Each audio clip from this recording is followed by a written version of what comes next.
What is psychology and why should you care? Hey there! Ever wondered why you make certain decisions, feel a certain way, or act the way you do around your friends? Well, that's all thanks to psychology. Psychology is the study of the mind and behavior. It's about understanding why we think, feel, and act the way we do. And guess what? You already know more about it than you think.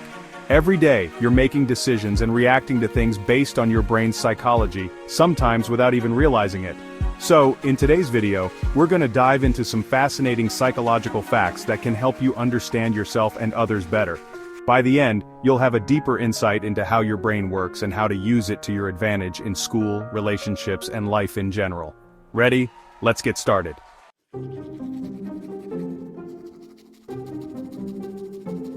Did you know that sometimes your brain can make you feel more confident than you really are?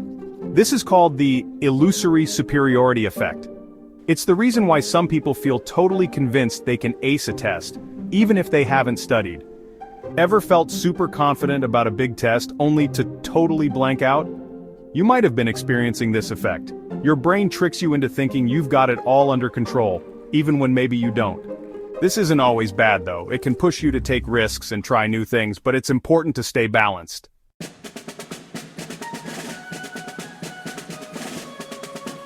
The first few seconds of meeting someone can be all it takes for you to form an opinion of them. This is called the halo effect. Your brain jumps to conclusions about people based on a single trait or interaction, like their appearance, the way they speak, or even their posture. You know that feeling when you meet someone new and immediately decide if you like them or not. Whether it's a new student in class or someone you meet online, your brain is quickly judging their character based on first impressions, and sometimes, it can be hard to change that view once it's set.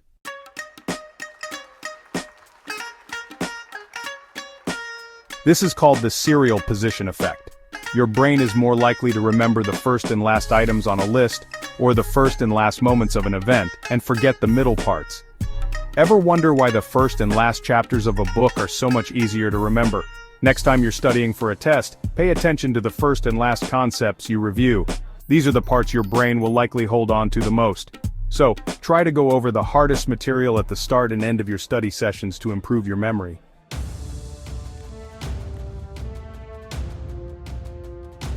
Believe it or not, colors can affect your mood and performance. Blue is one of the best colors for focusing, making it great for study environments. So, if you're looking to ace that homework or study session, consider surrounding yourself with blue.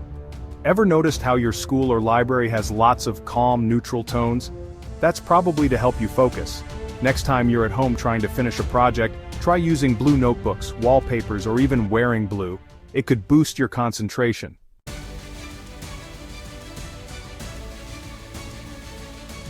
Have you ever felt pumped up listening to your favorite song before a big game or presentation? Music affects your brain in a big way. It can boost your mood, increase your focus, and even reduce stress. Think about that song you always listen to when you need to feel confident. Maybe it's before a sports game or right before a test. Your brain releases dopamine, the feel-good hormone, when you listen to music you love, which can help improve your mood and productivity.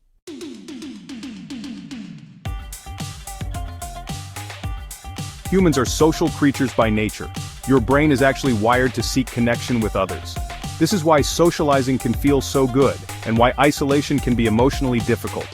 Ever notice how talking to friends can make you feel better after a tough day? It's your brain craving connection. So when you're feeling down, reaching out to a friend could be one of the best things you can do.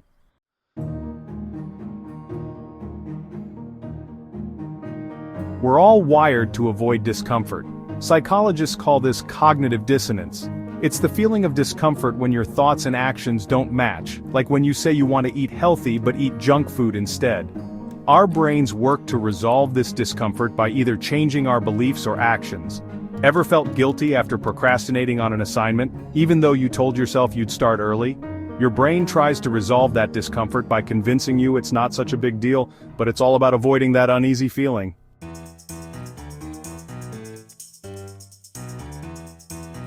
Procrastination is actually a way of coping with stress.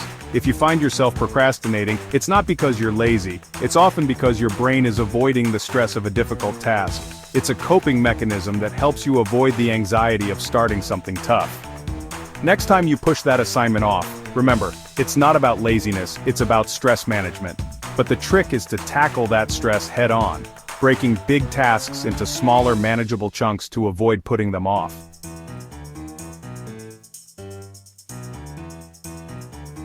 If you're enjoying the content and finding these insights helpful, don't forget to hit that subscribe button so you never miss out on more exciting and informative videos.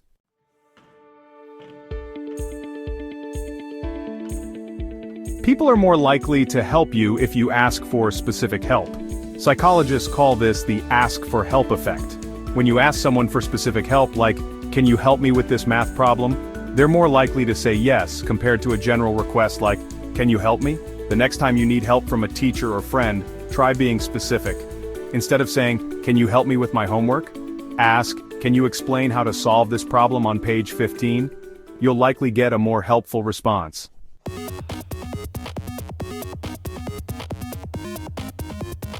Your memories aren't as accurate as you think. Your brain doesn't always record memories like a camera. Instead, it fills in gaps and sometimes it gets things wrong. This is why eyewitness testimony isn't always reliable. Ever had a memory of an event only to find out later it didn't quite happen the way you remembered it? Your brain sometimes makes up details to fill in the blanks, and this is why it's important to question what you remember sometimes.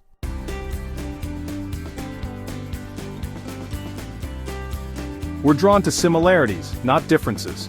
When meeting new people, you're more likely to connect with someone who has similar interests, hobbies, or even a similar personality to yours. Your brain naturally seeks out people who resemble you in some way. Think about the friends you hang out with most often. Are they into similar music, movies, or activities as you? That's your brain doing its job, looking for people who make you feel comfortable and understood.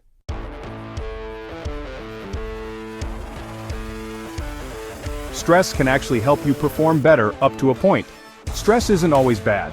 In fact, a little bit of stress can actually help you perform better in situations like exams, sports, or public speaking. It sharpens your focus and keeps you alert. Ever felt a rush of energy right before a presentation or test? That's your body using a little bit of stress to help you focus. But if it gets overwhelming, it can be counterproductive. So finding a balance is key.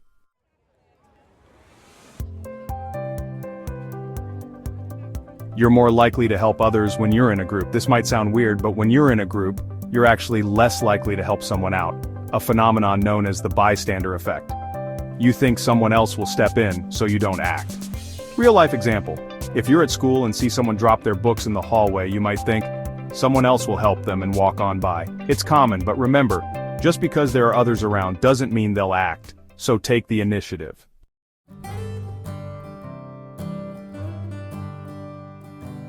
Fear of missing out, or FOMO, is a psychological phenomenon where you fear missing out on experiences that others are having, and it's real. Social media only makes it worse. Scrolling through Instagram and seeing your friends at a party can make you feel like you're missing out. This triggers a sense of anxiety in your brain, pushing you to stay connected.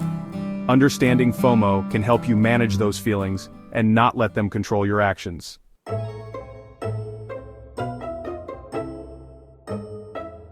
Your brain can get addicted to social media. Social media platforms are designed to grab your attention and keep you hooked. The notifications and likes give you a dopamine rush, which can make your brain crave more. Ever found yourself endlessly scrolling through TikTok or Instagram, even though you plan to do homework? Your brain craves that dopamine hit, but it can also distract you from more important tasks.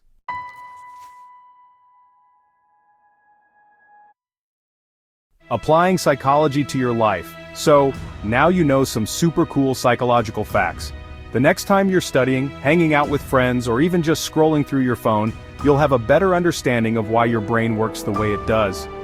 Remember, psychology is all around you. It's not just about reading textbooks, it's about understanding how you think, feel, and act every single day.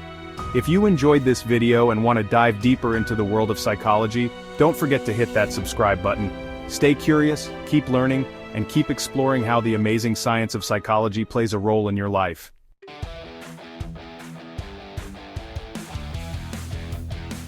Want more? Check out these videos. The psychology behind social media addiction, why we procrastinate and how to overcome it, and how music affects your mood and productivity.